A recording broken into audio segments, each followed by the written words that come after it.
Algunas historias marcan un antes y un después, ¿no? Y lo curioso es que a veces no arrancan con una gran explosión o una declaración de guerra. No, a veces todo empieza con algo mucho más silencioso, como el sonido de una cerradura forzándose en plena noche. Así, casi sin que nadie se diera cuenta, comenzó uno de los thrillers políticos más grandes de la historia. Vayamos a la fecha exacta, 17 de junio de 1972. El lugar, Washington, D.C., nada menos que el centro del poder en Estados Unidos.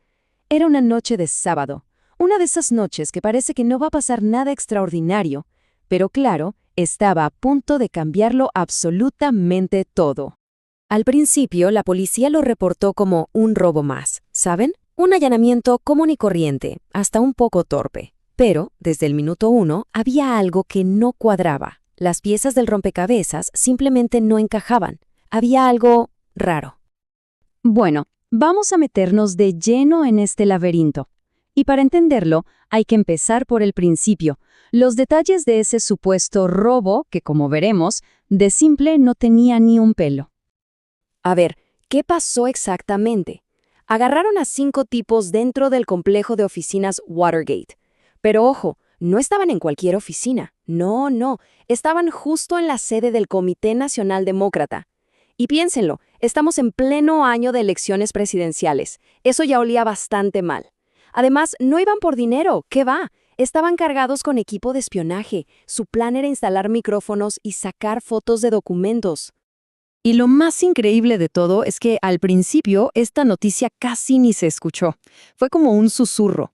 Los grandes periódicos lo trataron como un robo de tercera categoría, ¿saben? Una notita perdida en la sección policial. Nadie, pero absolutamente nadie, se imaginaba que estaban viendo la primera hebra de una telaraña que iba a llegar hasta lo más alto del poder. Pero claro, la historia no terminó ahí. Y aquí es donde se pone bueno, porque como en las mejores películas de detectives, la clave para resolver todo el enredo fue seguir una regla de oro: sigue la pista del dinero. Y es justo aquí donde entran en escena 2 personajes clave. 2 reporteros jóvenes del Washington Post, un tal Bob Woodward y un tal Carl Bernstein. Ellos sintieron que ahí había gato encerrado. No se tragaron la versión oficial y empezaron a hacer las preguntas incómodas, esas que nadie más se atrevía a hacer. Y bingo, no tardaron mucho en encontrar la primera conexión que lo cambió todo. Resulta que uno de los tipos que arrestaron, un tal James McCord, no era un ladrón cualquiera. No, señor. Era el coordinador de seguridad del Comité para la Reelección del Presidente. O sea, el CRP, la máquina de campaña de Richard Nixon. De un momento a otro, esto dejó de ser un simple robo. Esto ya era política con mayúsculas. Ok, la conexión era un escándalo, pero todavía podían decir que era una coincidencia, ¿no?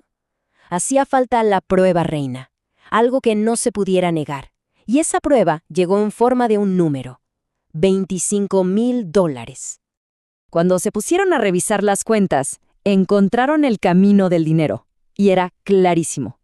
Un cheque por $25,000, que había sido una donación legal para la campaña de Nixon, ¡pum!, terminó en la cuenta de banco de uno de los ladrones.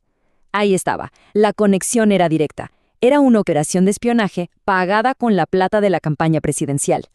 Imaginen la escena. La prensa empieza a publicar todo esto. Y en la Casa Blanca, el pánico. Pasaron de negar todo a contraatacar. Y ahí es cuando se pone en marcha una operación gigantesca para encubrirlo todo. Una conspiración para enterrar la verdad, costara lo que costara. Y esto es importantísimo, porque aquí entendemos la verdadera dimensión del escándalo. No estamos hablando de un par de operadores de bajo nivel que se mandaron una macana, para nada. La investigación demostró que el plan para tapar todo venía de arriba, del círculo más cercano al presidente Nixon, su jefe de gabinete, sus principales asesores, gente muy poderosa del gobierno. Y aquí viene algo que parece de película. Mientras el escándalo iba creciendo como una bola de nieve, Nixon va y gana la reelección en noviembre del 72. Y no solo gana, arrasa. Fue una de las victorias más grandes de la historia. Daba la impresión de que a la gente o no le importaba o no se lo creía. Pero las instituciones son otra cosa. El Senado tomó cartas en el asunto, creó un comité para investigar y en mayo del 73 empezaron unas audiencias por televisión que literalmente paralizaron al país entero. Las audiencias iban sacando a la luz mentiras, corrupción, un montón de cosas turbias. Pero seguía faltando esa pieza clave, ¿saben? La famosa pistola humeante que conectara a Nixon directamente con el crimen. Y entonces, en medio de una de esas audiencias, alguien suelta una bomba. Una revelación que parecía sacada de una novela de espionaje. Y la bomba fue total. Se descubre que el mismísimo presidente Nixon tenía un sistema secreto de grabación en la oficina Oval, un sistema que se activaba con la voz y que grababa todo, pero absolutamente todo lo que se decía allá adentro. La excusa oficial de Nixon fue que las grabaciones eran para la historia, para ayudarlo a escribir sus memorias. Una justificación bastante conveniente, ¿no? Pero la verdad era mucho más siniestra. En esas cintas estaba la prueba de todo, cómo él y sus asesores planearon el encubrimiento, cómo hablaron de obstruir a la justicia, de manipular pruebas, todo desde el día 1. Bueno, la cosa se le complicó. La Corte Suprema le ordenó entregar las cintas. Su propio partido le soltó la mano. Nixon estaba contra las cuerdas con un juicio político y la destitución prácticamente asegurados. Así que para evitar esa humillación, el 8 de agosto de 1974 hizo algo que nadie había hecho antes en la historia de Estados Unidos. Salió en televisión y anunció su renuncia. Que un presidente renuncie es un final dramático para cualquier crisis, pero en este caso fue también el principio de otra cosa. El comienzo de un legado que cambió para siempre la política, la confianza de la gente en el gobierno e incluso, fíjense, hasta nuestro lenguaje. El impacto fue tan, pero tan grande que el nombre del edificio, Watergate, se transformó en algo más. Se convirtió en un sufijo que usamos en todo el mundo.